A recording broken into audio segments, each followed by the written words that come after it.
It's a revelation that has shocked the entertainment world.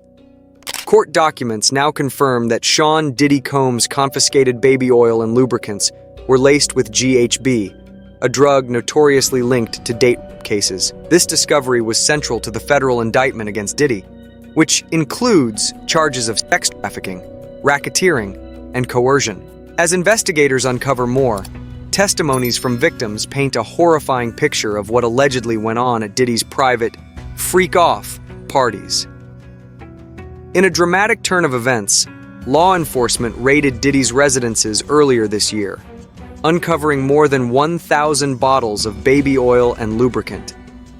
Authorities initially seized these as part of a broader investigation into sex trafficking and coercion. What they discovered shocked even seasoned investigators. Tests confirmed that many of these bottles contained GHB, a powerful drug known for incapacitating victims and making them vulnerable to assault.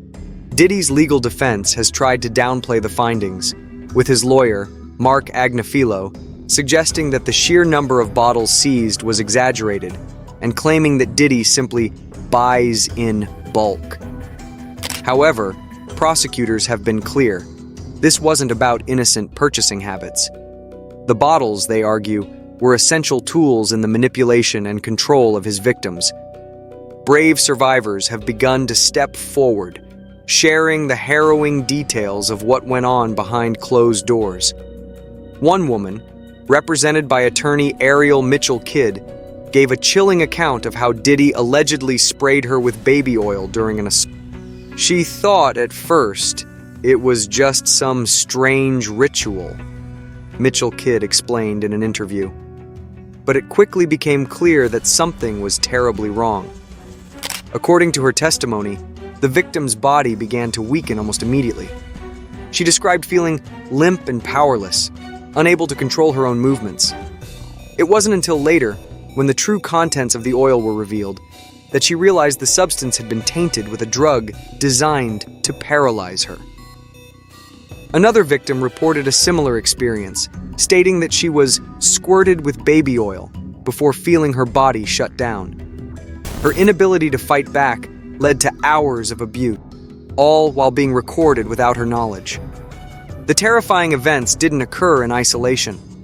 Prosecutors described Diddy's infamous freak-off parties as highly orchestrated multi-day events, where women were drugged, coerced, and subjected to assault in front of others.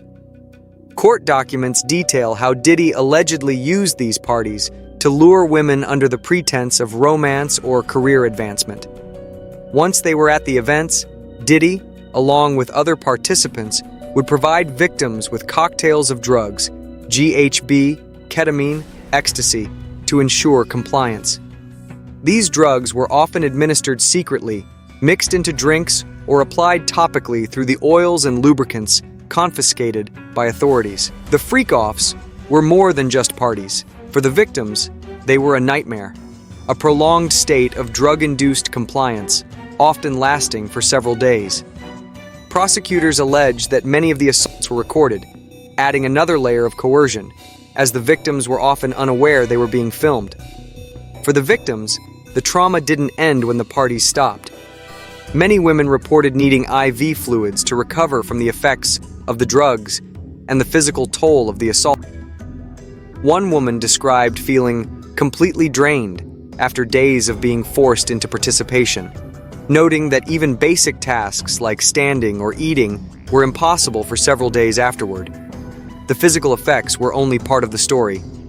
The psychological damage left scars that will last far longer. Victims have described feelings of helplessness, fear, and manipulation. As one survivor put it, "He took everything from me, my power, my control, my sense of self. And he did it in a way that made me believe I couldn't escape." Despite the mounting evidence, Diddy has maintained his innocence, pleading not guilty to all charges. His defense team has argued that the allegations are exaggerated and part of a larger conspiracy to bring down the hip-hop mogul. According to his attorney, the large amounts of baby oil found during the raid were simply a result of Diddy's habit of buying in bulk from stores like Costco. However, This explanation has been met with widespread skepticism. Costco, for its part, has publicly refuted the claim, stating that they do not sell baby oil in bulk. On social media, conspiracy theories have swirled, suggesting that the oils were used as vessels for drugs like GHB, intentionally designed to incapacitate victims at these notorious parties. While these claims are unproven, the official court documents confirm that GHB was found in many of the confiscated bottles. With Diddy's trial looming, the world is watching to see if justice will be served for the victims. If convicted, Diddy faces life in prison. Yet for many of the survivors, the road to healing will be long and fraught with emotional and psychological scars. The music industry is also under scrutiny, as more and more individuals within the scene face allegations of similar abuses.